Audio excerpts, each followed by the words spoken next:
Barchaga salom do'stlar, sizlar bilan Jar. Kanalimni ko'rib turganimdan xursandman. Hozirgi videomizda Xiaomi TV Box S mini unboxing qilamiz va nastroyka qilamiz. Hammasini shu videoda ko'rib chiqamiz. Xo'p.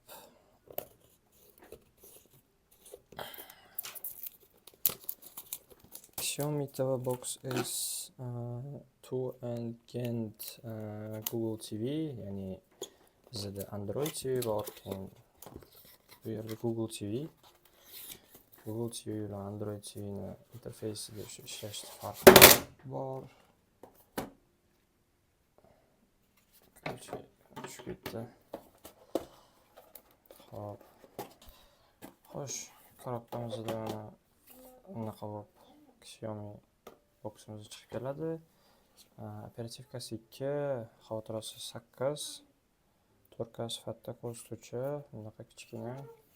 Bitta audio kirish joyi, bitta HDMI va bitta USB kiradigan joyi va blok pitaniyasi ulanadigan joyi bo'ladi.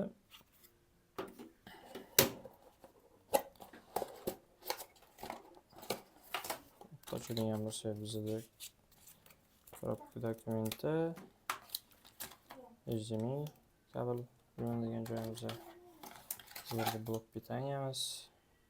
Xo'sh, 5.2 voltga 2.1 amper ekan va o'zimizning unaqa Xiaomi brendi bilan yozilgan pultimiz.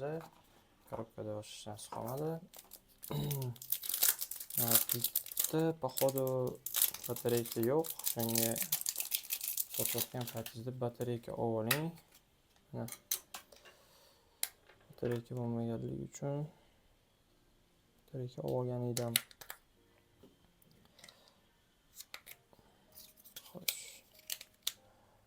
Bu yerda qanaqadir indikatsiya narsalar bor ekan. Pult bosilib qo'yganmi? Bosilib qo'ygan. Kamroq ishgan ekan.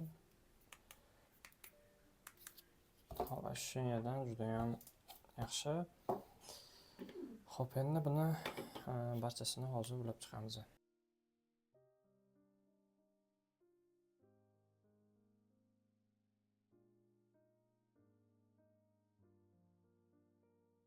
Xo'sh, ulab chiqdim.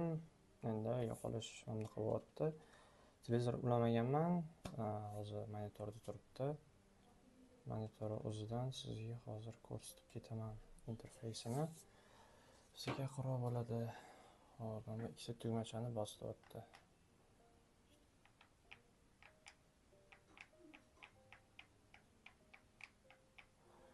Hop, yoqilganda ko'rib turgansiz, oq narsasi yonib turibdi. Xush kelibsiz. Biz ruskiyni bosamiz. Ruskiydan esa region tanlashimiz kerak. Regionni bu yerda O'zbekistonni qilamiz. Xo'sh, O'zbekiston yo'q ekan, bo'lmasa Rossiyamizni tanlab qo'yaman. Va xo'p, настройка устройства с помощью сервиса Google Home. Bizga Google Home shart emas, biz televizor o'zidan qilaveramiz, 5G ga ulab olamiz. Internetimizni hop, Wi-Fi'mizga ham ulab oldi.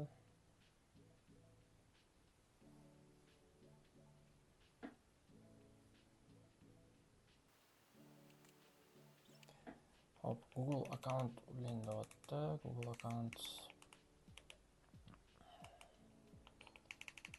siz sozdach qilsangiz bo'ladi. Mana bu pastki joyda sozdach bor. Sozdachni bosib, o'zingiz yangi akkaunt ochib ketsangiz bo'ladi. Men bu yerda o'zim akkauntim bor, shu akkauntni ulab ketaman, bo'ldi.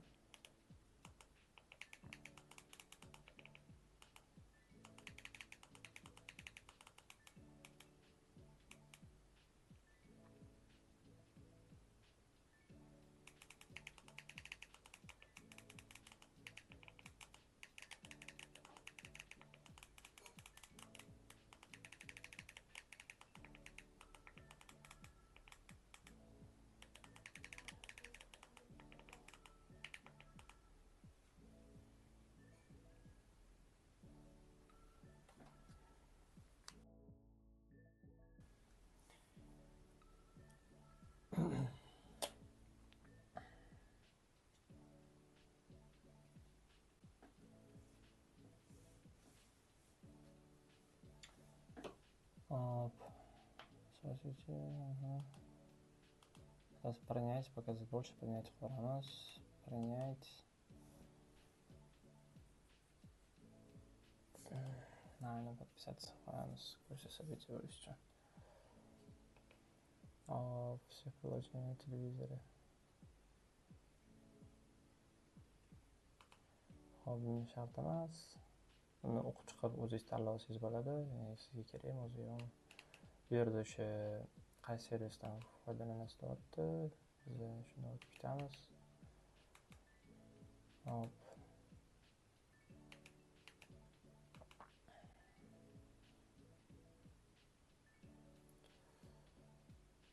Управление телевизором. Окей, вот пульторге тотты.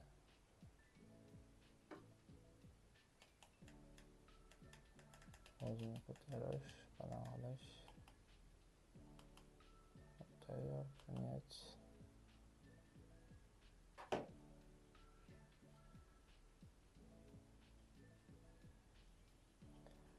Hozir Google TV'mizni sozlab oladi. Hozir kompyuterdagi monitordan televizorga o'tkazdim. Televizorda mana bunaqa ko'rinishga ega bo'ladi.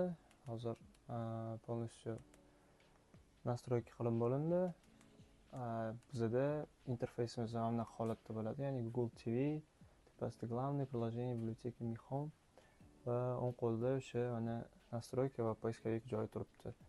Xo'p, pastda mana shugacha sizda interfeys turgan bo'ladi. YouTube avtomat tarzda, ya'ni musiqa sketchat qilingan bo'ladi. Siz esa faqatgina o'zingizga kerakli bo'lgan ilova, misol uchun menga shu ilova kerak edi, shu ilovalarni yuklab oldim. Shuning uchun приложение joyiga o'tasiz. Приложениеda esa o'sha mana bu yerda poiskovikka shuni yozib ilovalaringizni yuklab olsangiz bo'ladi yoki mana bu yerda подборкалар bor, shu подборкаларdan tanlab olsangiz bo'ladi. Xo'p, poiskovikda голосовой Google TV ni o'sha, ya'ni OK Google YouTube. Xo'p, голосовой управление уже o'zida ulangan. Misol uchun qanaqadir avtomatik tarzda nimadir ulash shart emas. Xo'sh, ilovalarimiz ham bunaqa dumaloq shaklda chiroyli bo'lib turibdi. Xo'p, siz уже internetingizni ulaganingizdan keyin настройкаga kirib, vaqtingizni agar sizda internet bo'ladigan, ya'ni Wi-Fi orqali ishlaydi. Oldin menda o'sha Smart TV, ya'ni Smart Box ham через kabel ishlardi. Endi u bundan orqasida LAN porti bo'lmaganligi uchun Wi-Fi orqali ulaysiz.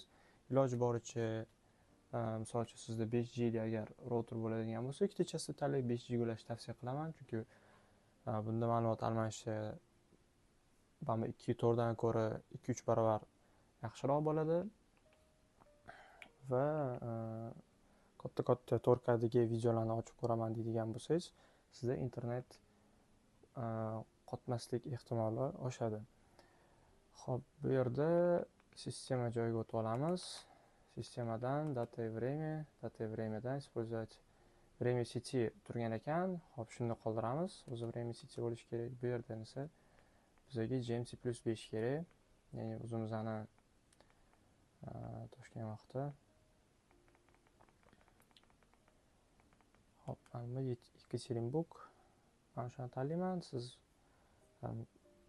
Ekaterinburg tavsiya qilaman tanlashni. Qolgan GMT+5 larni ham tanlab qarasangiz bo'ladi. Menimcha vaqtida unaqa katta razница o'ynamasa kerak. Hop, ilovalar yuklaganimizdan keyin 1.3 giga приложениялар olibdi. Hop, 4.6 giga joy qolibdi. 8 gigalik xotiraga ega, 2 operativniy xotiraga ega, 2 gigabayt va ishlashi juda ham hozir tez. Hop, pultni ham qulay boshqarish. Bu yerdan akkaunt ulash ko'rsatdim. Sizga ovozini men hozir eshittirmoqchi edim, chunki monitorda bilinmayotgan edi. Eshitayotgan bo'lsangiz, shunaqa tovush bilan ilovalar ketma-ketlikda o'tadi va hozir 4K video ochib ko'ramiz. YouTube'ga kirib 4K video. Hop, mana 4K videolarimiz. Hop, juda ham chiroyli chiqarib beryapti. 4K.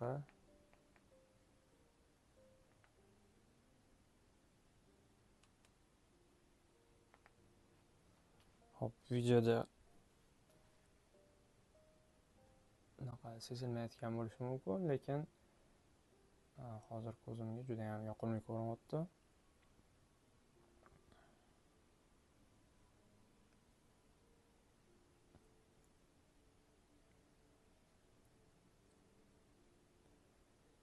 Hop, albatta bizga asosiysi o'sha 4K kerak edi.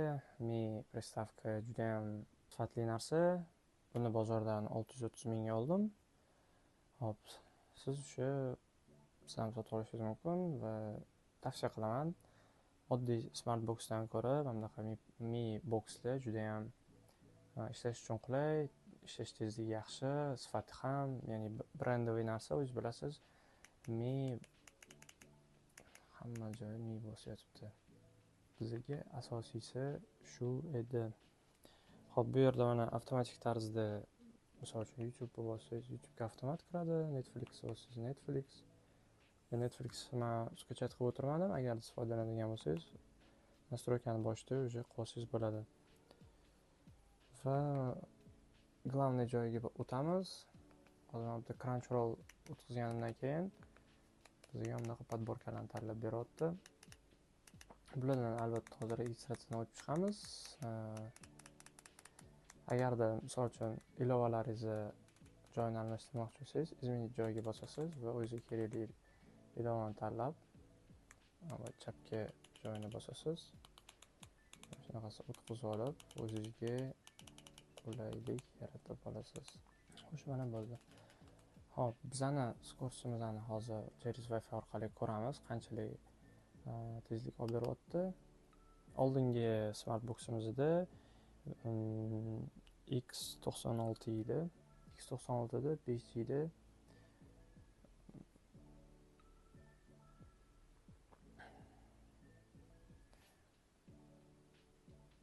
Mana 204, 217 Foy. Hali bunaqa skorost chiqarib beradi deb o'ylamagan edim. Hop, bizda 200 megabit sekund tarifimiz soat 4dan keyin, hozir 4dan oshdi. Shu tufayli 200 dan oshuv skorost chiqarib beryapti. Agarda bunga orqasiga переходник ulab turib, через kabel foydalanadigan bo'lsangiz, masmejeniy kabel bilan, undan ham ko'p chiqarib berishi mumkin. Chiqarib beradi ham. Hop, 218, bunda mana 218 da bemalol 8K yoki 16K ham ko'rsa bo'ladi. Xo'sh, sozlashga keladigan bo'lsak, sozlash shu edi. Oldin o'sha smart boxlarni yoki smart TVlarni qanaqa sozlagan bo'lsak, xuddi shunaqa sozlaymiz. Hop, o'zimizga kerakli ilovalarni приложение joyidan o'tkazib olamiz. Bu yerda hech qanaqa Google Play skачать qil, uni обновить qil deydigan narsa yo'q. Qisqasi, agarda sizda variant bo'ladigan bo'lsa, oddiy smart box olish kerak yoki Mi box olishingizni tavsiya qilaman. Ya'ni puli to'g'ri, ikkita salkam smart boxga tushasiz, lekin o'sha sifatda sizga chiqarib beradi va ko'p yil sizga xizmat qiladi. Hop, agarda video foydali bo'lgan bo'lsa, like bosing, obuna tugmasini bosishni esdan chiqmasin. Keyingi videoda uchrashguncha xayr.